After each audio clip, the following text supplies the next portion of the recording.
বিশ্ববাজারে আবারও হু হু করে বাড়ছে স্বর্ণের দাম।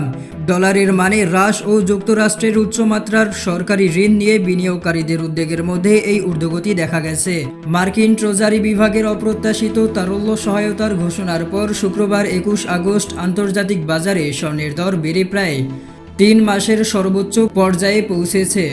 এদিন বাংলাদেশ সময় দুপুর 3টা 21 নাগাদ স্পট মার্কেটে স্বর্ণের দাম 1.6% বেড়ে প্রতি আউন্স 4,591.01 ডলারে লেনদেন হয়।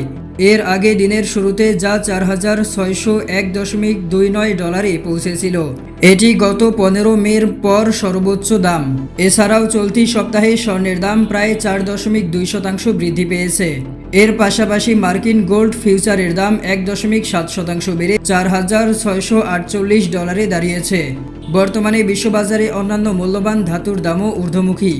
আর্থিক সেবা প্রতিষ্ঠান বাইবিটের প্রধান বাজার বিশ্লেষক হান টেন রয়টার্সকে জানান, স্বর্ণ আবার প্রতি আউন্স 5,000 ডলারের মনস্তাত্ত্বিক মাইলফলক ছোঁয়ার চেষ্টা করবে কিনা তা আগামী সপ্তাহে অনুষ্ঠিত হতে যাওয়া জ্যাকসন হোল সম্মেলনে ফেডারেল রিজার্ভের নীতি ঘোষণার উপর নির্ভর করছে।